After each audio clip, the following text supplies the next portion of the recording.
Hola. Good morning.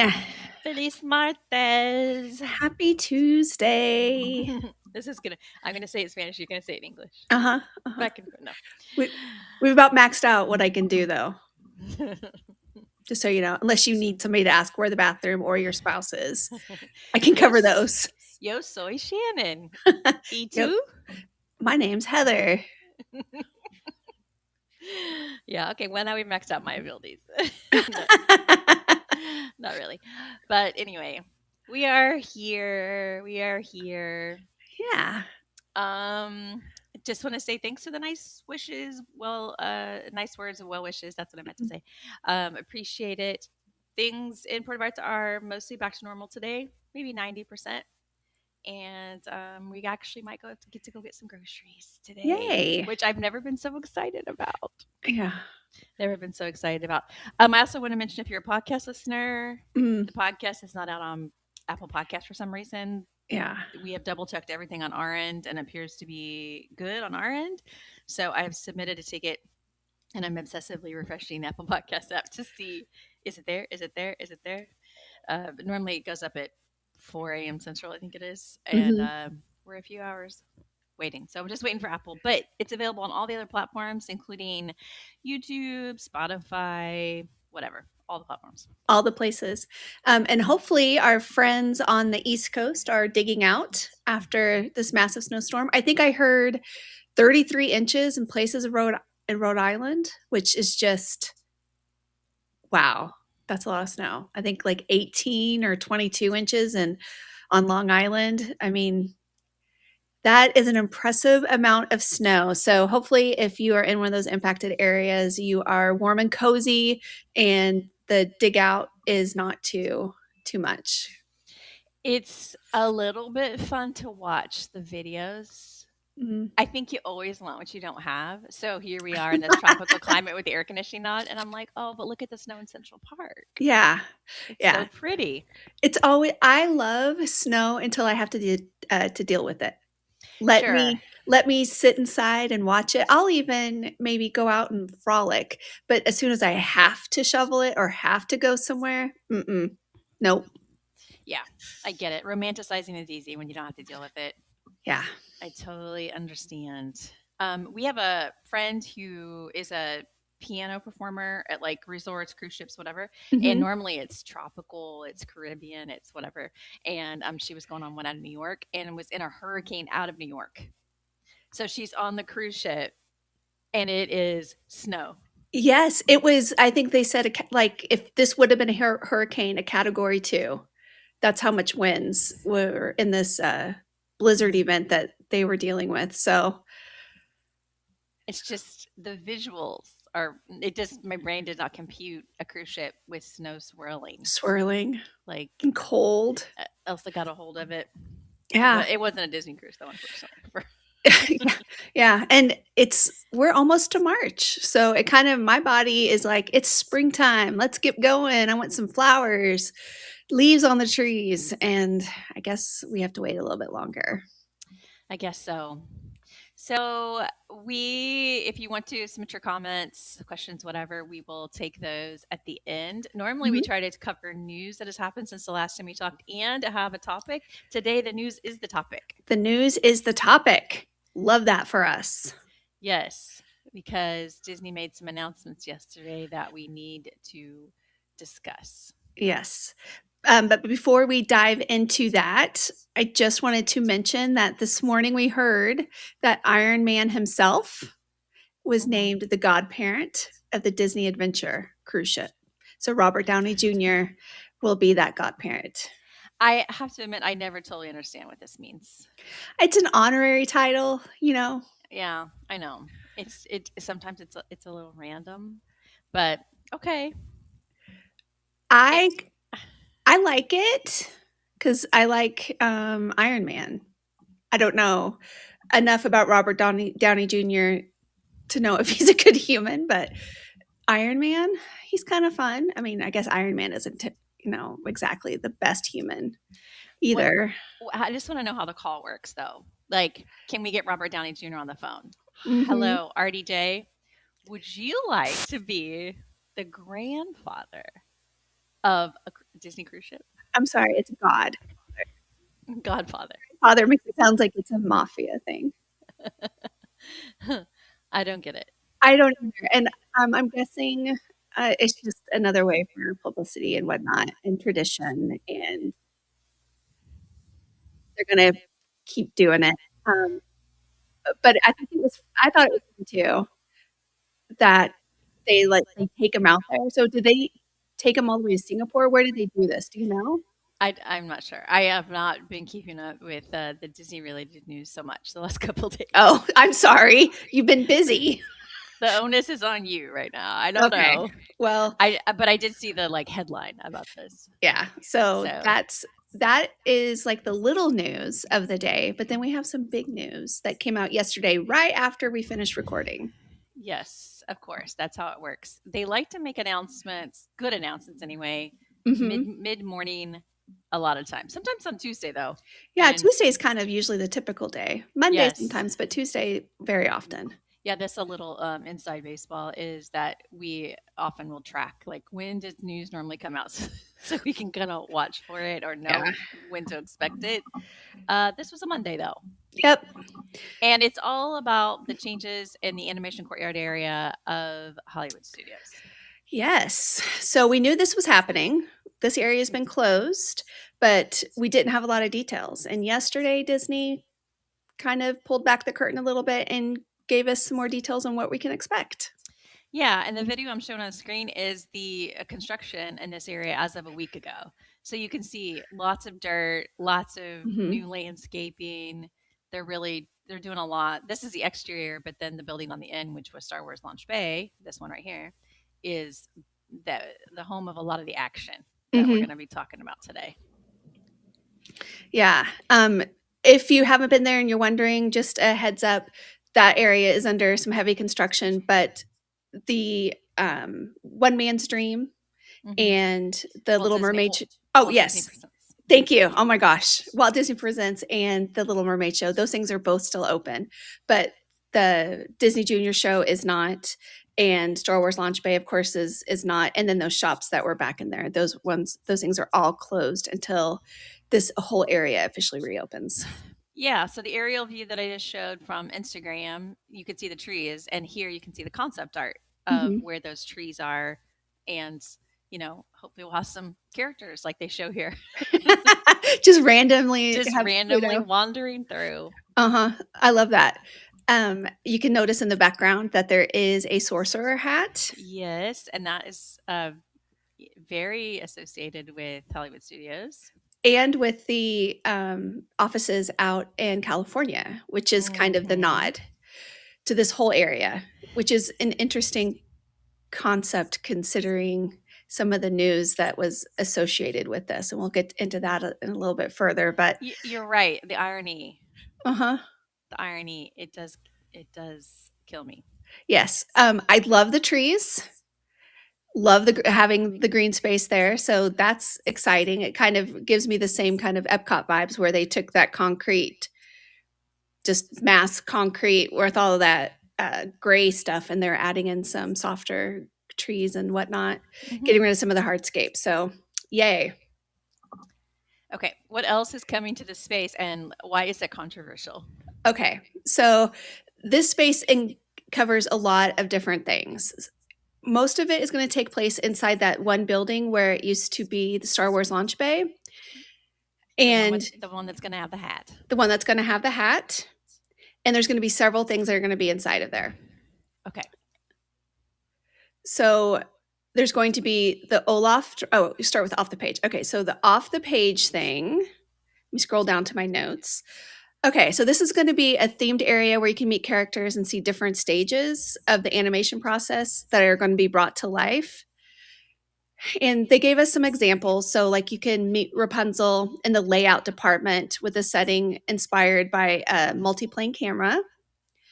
Yeah, you can see the different layers here. See Hmm.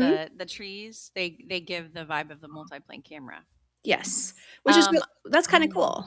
I'm extremely excited about it. I think this is going to be charming. I Like do too. they need to offer a lighting lane for it though, but okay. Yes. So there'll be Mulan. Her section's going to be like a story with a giant storyboard panel. Rapunzel, which I've already mentioned, will be the Mhm. multiplane camera. Chip and Dale for hand drawn animation with the classic 2D desks. Donald and Daisy with some CG animation and computer with a more of a computer graphic focus. Goofy with lighting and light and shadow effects, and Stitch with the animation magic. Yes. So interesting character meets. And That yes, is the gist of it, and I think that's super creative. yes, and also it'll be kind of fun because we haven't seen Rapunzel traditionally over in Hollywood studios, so that one's kind of a new one, or Mulan. Yes, I agree. Okay, so the next thing is I think where a lot of people kind of went like, "Yay," but also, "Huh." Hmm. And that is going to be this new Animation Academy experience. So yesterday we talked about how the Animation Academy was ending over in Animal Kingdom. It was also, of course, the last day of Festival of the Arts, and they usually have like an animation academy there. And I was hopeful that they were going to bring those animators over to Hollywood studios, but that does not appear to be the case. No, and the animation experience has lived in multiple places and Hmm. always with a human Yeah. leading it. And so it's been in a couple spots in Epcot, it's been in Hollywood Studios, it's been Hmm. Animal Kingdom. And so we just expected, especially because the theme is Yes. animation, Yes. And it's Hollywood studios, like studio. working studio. Yeah. So we were expecting it. Instead, though, what we are getting is an adorable animatronic. The animatronic looks absolutely adorable. It's going to be an Olaf animatronic Hmm. with the idea that the animators have left the building and they're taken over. Hmm.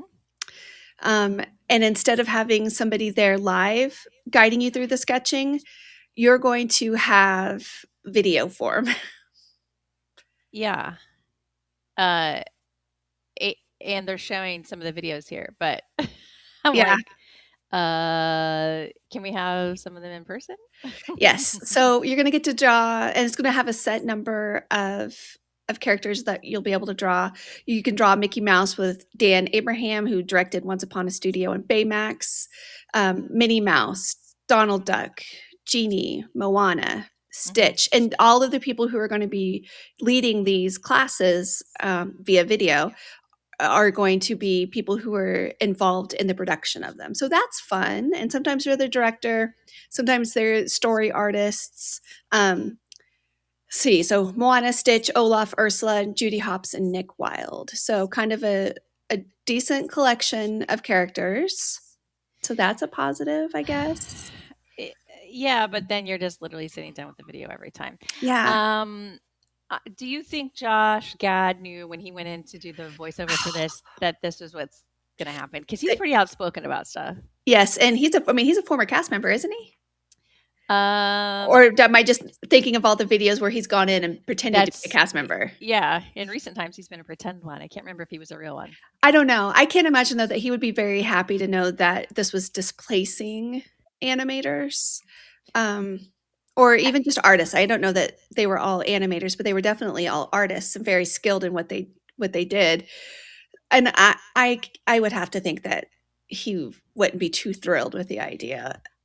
On my last Disney cruise, the animation class that we went to was a Mhm. video. It wasn't a person. It wasn't a person. Mm-mm. That The makes me cast the sad. cast member just literally hit play on a video. Ah, no, that makes me sad. It really makes me sad. Hmm. Yeah. So lots of people irritated Mhm. about that. Yeah, especially since, like you were saying, it's been at Hollywood studios before, um, and it was a really great class that was there, and the whole setup and everything was great. So I I'm sad that we don't get it back, and I don't know why we couldn't have had an animatronic interacting with a human. Yeah, and one thing that's I think interesting too is that at Animal Kingdom, the characters were often driven by a Mhm. movie. Mhm. So when Zootopia 2 came out, a few months ago, the characters that you could draw were Mhm. Zootopia 2. And they do that like every movie. This doesn't give them flexibility to adjust. No, and I know you can't see it from where I'm sitting, but in my office, I've got drawings that we did when it was at Hollywood Studios as a family, so I've got all of our drawings and they're framed and hung up, but it was, Darth Vader. Hmm. So, like, they not being able to incorporate that because at that when we were visiting, it was Star Wars weekend, so they incorporated it with Star Wars weekend, so now we're gonna draw Darth Vader. So, not having that flexibility to kind of meet whatever seasonal thing's going on or whatever new movie's coming out, and I'm sure they can always hit record and record a new video. I mean, that's not too difficult, Yeah, but it just doesn't feel as timely, and I don't have faith that they'll actually do that. I don't either. Yeah. So that's what's coming to that space. So now we've got interesting character meets and this Mhm. animation experience without a person, Yeah. but with Womp Olaf. womp. But with Olaf.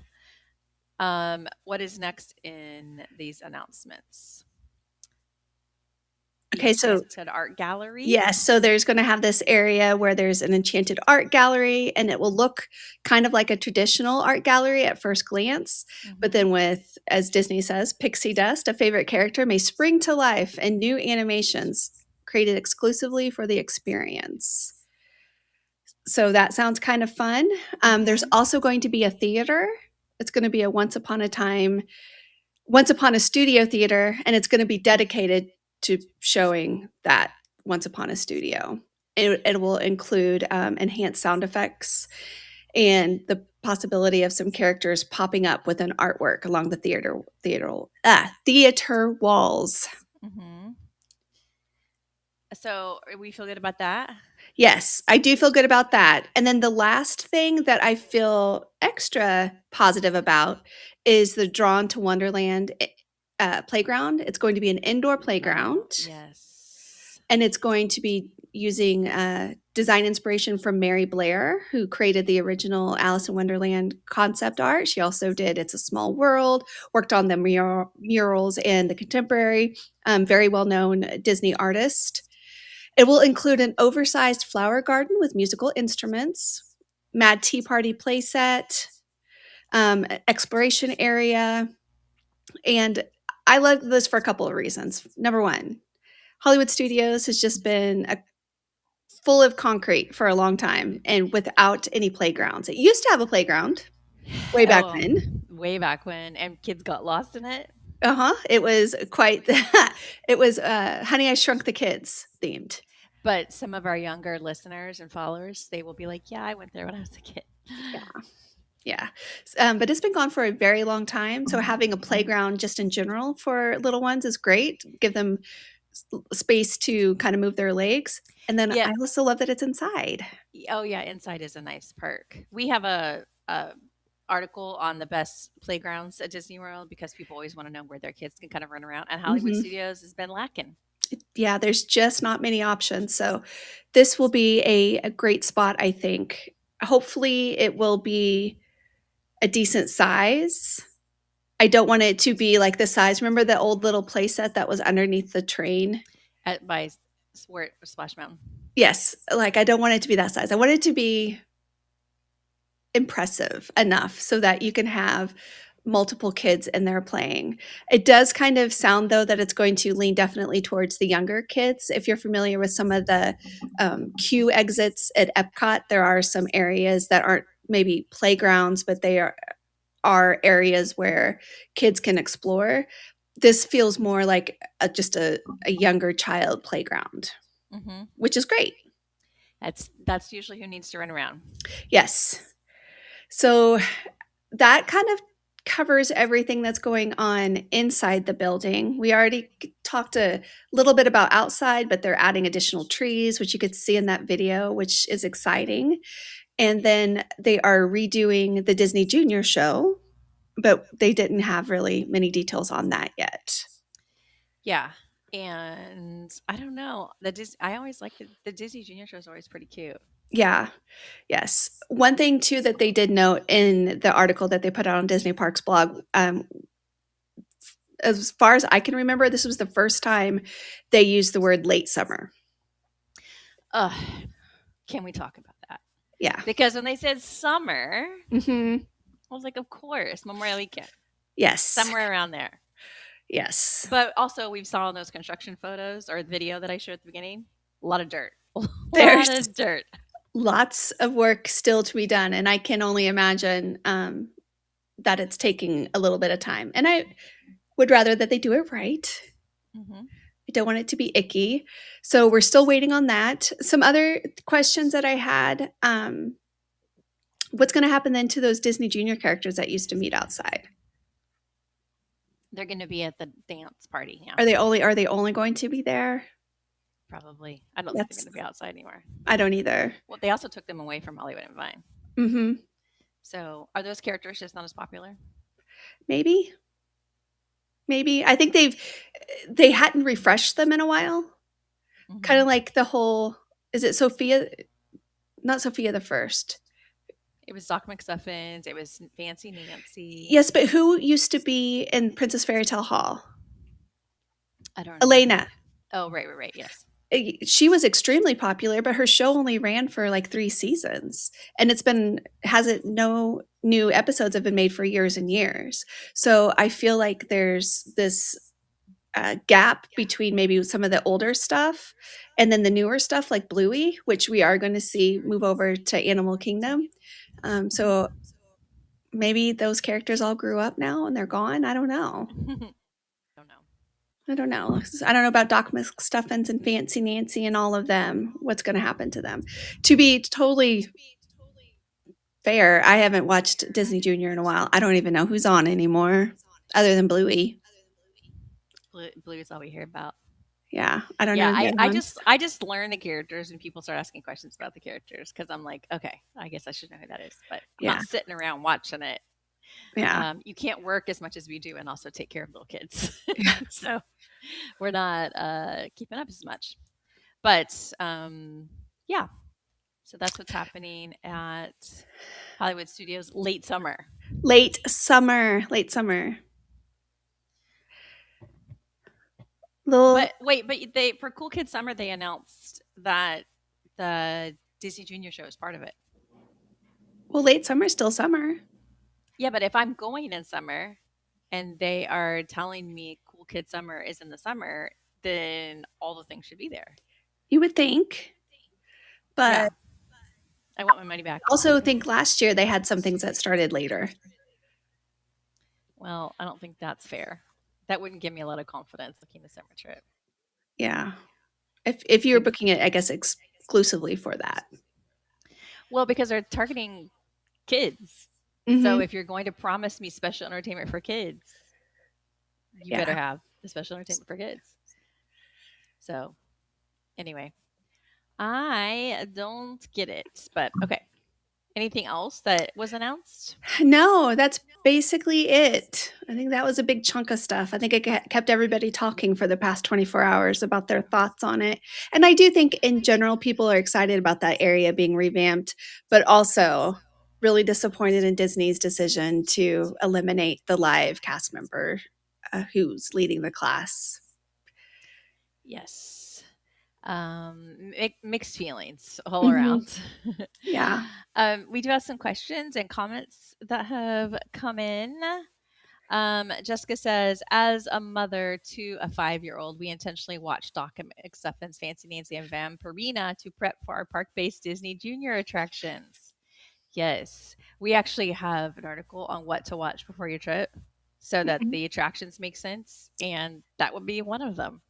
Yes. Yes. Hopefully they will be making an appearance somewhere. Hmm. Yes.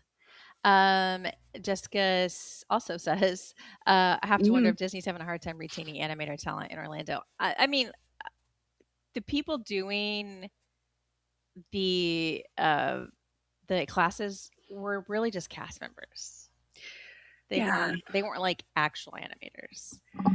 They were Like definitely artists. they were definitely people who knew how to draw, but Hmm. they weren't official animators. So there's that. Katie says, "Good morning. I'm interested in doing one of your March Madness planning sessions. Our trip is mid-March. Would the research you guys provide be sent soon enough after the session? Yeah, we're doing these planning sessions that I'm going to link to in the comments, Mhm. and we work with you to answer all your questions and build a plan.